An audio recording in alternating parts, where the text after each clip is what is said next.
If you're a facilities manager at a university, you know students rely on the cafeteria for breakfast, lunch, dinner, and the occasional late-night snack. So when a dishwasher breaks down and dirty plates pile up, the mess hall can turn messy in the blink of an eye. Enter Grainger. With over 1 million industrial-grade products and fast delivery, the product you need now is never far away. So you can turn that dishwasher back into a lean, clean washing machine. Call, click Grainger.com, or just stop by. Grainger, for the ones who get it done. Other shows we have for you to enjoy at myclassicradio.net. The Avengers was most certainly not a household name in South Africa prior to the radio series. With no national television service until 1976, the mechanism simply was not present in the country to show television programs to mass audiences. While many other countries reveled in the filmed adventures of John Steed and company, South Africa was not equipped to join in the fun. The series took Britain by storm and made a major impression in the American markets, being that greatest of rarities, a British series given a network transmission slot. However, as a filmed series, rather than a videotaped one, The Avengers was able to gain a modicum of exposure in South Africa through film rentals. Come and listen at myclassicradio.net. Your Coca-Cola bottler presents Claudia, based on the famous play and novels by Rose Franken.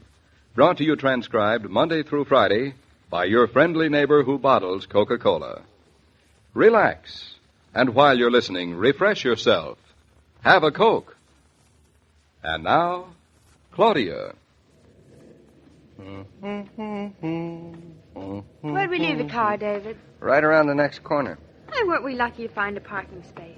Certainly were. Hey, don't walk so fast. I want to look in the window. I've been afraid of this. You women. You don't know how to walk. I love window shopping.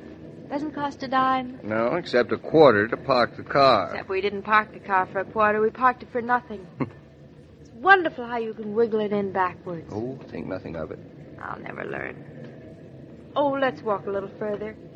Hardware store's up the street on the right. Now there is a woman after my own heart. A woman who would rather look in a hardware store window than a dress shop. Oh, hardware is much more fascinating. Every time I look in one of those windows, I wish I had $1 million. You just said we are window shopping. Of course, darling. You know, ever since we've been living up here in the last 3 months, Eastbrook is growing. Seems to get busier every day, doesn't it? Mm-hmm. I bet when people look at us, they think we're vacationers or summer people. I'll bet you 20 cents they don't. It's a bet. David, where are you going? I'm going to ask somebody to look at us and tell us whether he's looking at us as vacationers or natives. David, you idiot. Come back here. Come back. Well, if I come back, you'll lose your bet. Oh, well, all right. It's worth 20 cents any day to save my face. That face? I wouldn't give 20 cents for it. Oh, you're so sweet. So complimentary. Now walk next to me. Like a stranger. Yes, ma'am. Hey, where's the hardware store? I thought you said it was just up the block. It is. Just up a little more. Darling, don't walk so fast. Take it easy. David, you're holding my arm as if I were an old woman. I intend to treat you like an old woman for the next few days. Ugh. I want to make sure that I get a very young son without any more trouble than necessary. Oh, you. Is that all you think about? Mm-hmm. Practically all. Me too. Every now and then I practically forget you're about to become a father. Oh, no bags under my eyes. Isn't it wallets for men? Look at that sweet dress. Yeah, we weren't going to look at sweet dresses, remember? I'm just starting to think of dresses again. Well, when we're in New York and you're out of the hospital, you're going to go out and buy yourself a wardrobe that will positively knock my eyes out. Oh, I don't want to do that. Such nice eyes. No wallets under them. Nevertheless, you're going to take yourself shopping. Not window shopping, either. You are sweet. Did I ever tell you you're the most generous, thoughtful man I ever married? Hey, don't walk so near the curb. Oh, don't do this. Don't do that. What do you think you are, anyway? The most generous, thoughtful man you ever married. David, what is that shining over there? See? Look, in the middle of the street. There, just beyond the fire hydrant. Oh, I don't see anything. Looks like a dime to me. I'm just going to see what it is. Claudia, come back here. Is a dime. We're rich. Finders, keepers. And, David, finding money's good luck. Can't throw my luck away when it's staring me in the Claudia, face. get back on the sidewalk. There's a car coming. I'm coming. You're not going to get any of this dime. Oh. Claudia, you little idiot. I I tripped on the curb. Did you hurt yourself? I don't know yet. Oh, that stupid curb. It wasn't where I thought it was. Where'd you hurt yourself? Are you all right? Of course I'm all right. It's just my ankle, I think. Which one? Right one. Here. Here. You sit there on the curb. Now, wiggle it around. You both think I'm drunk. Well, that's the only decent excuse for your behavior that I can think of. Was a dime. Nice new shiny dime. I don't want to look. Now, see if you can move your ankle around. Much better when I don't. Can't I just leave it the way it is? You little fool. You want to get killed? I didn't get killed. I just twisted my ankle. David, let me get off this curb. People are looking at us. Now, let them look. Now, how badly does it hurt? Badly. It serves you right. Take back everything nice I said about you. You're a mean, hard-hearted brute. Shut up now. Now, how does it feel? His feelings are hurt. So are mine. Do you think you sprained it? I think I broke it. Can you move it at all? I'd rather not try. David, what am I going to do? Spend the rest of the night on this curb? I ought to leave you here. I ought to just walk off and leave you. Go ahead, see if I care. Of all the foolish, stupid things to do. If you don't leave me, I'll give you the dime. Hey, look, I can wiggle it just a little now, see? I'm perfectly all right every place else. Except in your head. I hate you. I think we ought to get you in to see a doctor. What do I want to see a doctor for? To get your ankle strapped up. Maybe he'll have the sense to put you in a wheelchair and handcuff you. You don't want a doctor. You want a police sergeant. If I could get one, I would. Besides, the only doctor I know is that pediatrician in Bridgeport I saw yesterday. He's not interested in ankles. No? I should think any doctor would be interested in your ankles. Oh, now you're sweet. Well, there must be some doctor right here in Eastbrook. Well, if you insist. Right next to the dress shop, there was a shingle. I noticed it. The eagle eye. Now, here, you think you can stand up? Of course I can stand up. Here, I'll help you. I feel like a stork standing on one foot.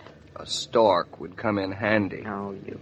Now, here, put your arm around my shoulder. Oh, this is That's nice. Only when there weren't so many people around. Now, come on, darling. It's just a few steps now. Take it easy. Stupid the way one ankle can mess everything up. I hope the doctor's in. Doctors are always supposed to be in, aren't they? Now, here we are. Ouch. Now, just 2 steps up. You want me to carry you? I do not. I made it. No. I'll ring the bell. His name's Dr. Barry. I don't know why you have to rush off and see a doctor at the mere drop of an ankle. Twisted my ankle lots of times. I never did a thing about it. You weren't my responsibility then. Oh, here comes somebody now. Yes? My wife has just turned her ankle. I'm Dr. Barry. Doctor? Come in, come in. We hate interrupting you like this, but my husband insists. Your husband is perfectly right. It's a conspiracy. I'll turn on the lights. This is very kind of you, Doctor. Not at all, not at all. Oh, if you're at dinner, my ankle can certainly wait. Been through dinner quite some time now. Now, come right in here. There you are, Mrs. Norton. Sit right down. How'd you know who we were? Well, you moved up here and bought the Tucker house up the road about 3 months ago, didn't you? We didn't have any idea it was such a public affair. Eastbrook folks have a way of knowing what's going on here, even when they're not nosy. I love knowing other people's business. But you are nosy. Now, let me see this ankle. How did it happen? Well, I know it sounds silly, but I saw a dime in the middle of the street, And she tripped on the curb. Young woman, you ought to be spanked. Uh-huh. That's just what David said. David's right. Why, you're going to have a baby in no time at all. Got to handle yourself a mite carefully. Are you a baby doctor, too? I've handled quite a few in my time. Yes, indeed I have. You'll find babies I've brought into the world and taken care of all over Eastbrook. And over a good part of the world, too. Must be a nice feeling. 'Tis. This here your first baby? I've been watching you. You're coming around fine, Mrs. Norton. Who's bringing your son into the world? David, he knew it was going to be a son. Well, Dr. Barry is a fortune teller. Dr. Rowland in New York is taking care of me. Thaddeus Rowland's a good man. He sounds like Mama. Yep, he's got a fine reputation. We're going into town on Friday. just to be there. That's a good idea, but 'tain't really necessary. First babies are never in a hurry. When you think he's coming right away, then you've got a good many hours to wait. So take your time, and there's nothing to hurry about. Well, you're very reassuring to talk to, Doctor. Just experience, my boy. While I've been practicing medicine, I've seen babies get into the world in the dangdest ways. Yep, it'd amaze you how much they want to get here. Then, 20 years later, they can't figure out why they did. I see what you mean. I don't expect Mrs. Norton here is going to have much trouble. Oh, no. I've been watching her these few months. She's a fine, healthy young woman. Have yourself some tobacco, Mr. Norton. Oh, thank you. I don't mind if I do. Say, I hope you didn't change the paneling in the hall in the Tucker house. No, as a matter of fact, we didn't touch it. Nice house, the Tucker house. Yes, it is. Spent a good many hours there. I was always kind of afraid of some city folks who would buy the place and turn it into some kind of a curio shop. Well, sometime when you have the time, you'll have to come down and see exactly what we've done to it, Doctor. Be looking forward to it. By the way, that's a nice-sized trout you have up there on the wall. Caught him right down in back of Eastbrook in the stream near your house. Really? He gave me quite a tussle.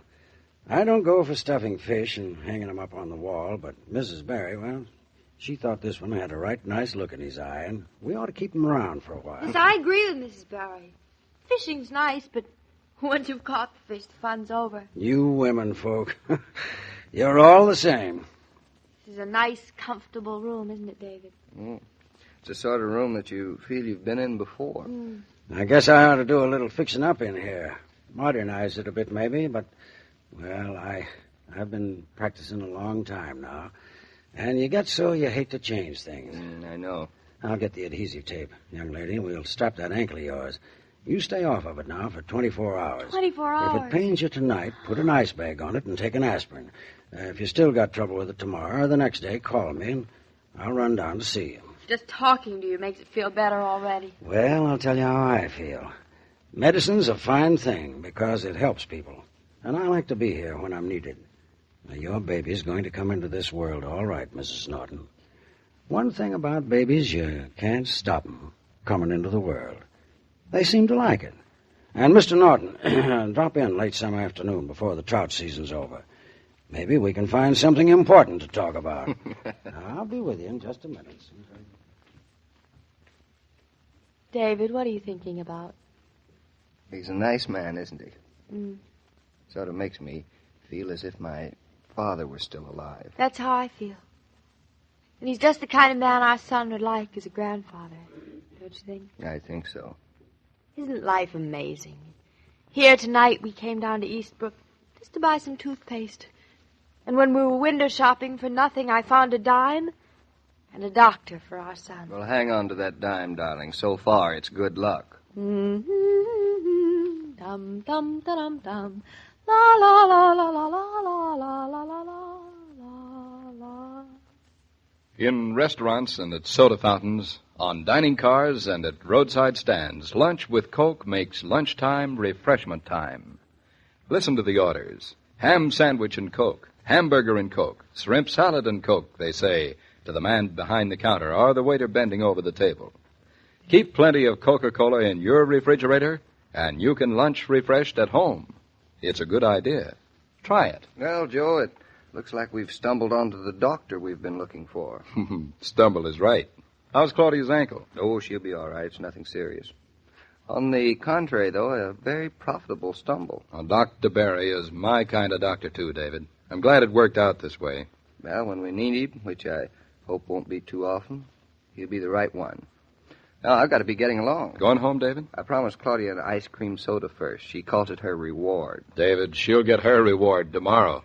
You mean another ice cream soda? No, but ice cream. Oh? Homemade ice cream. Oh.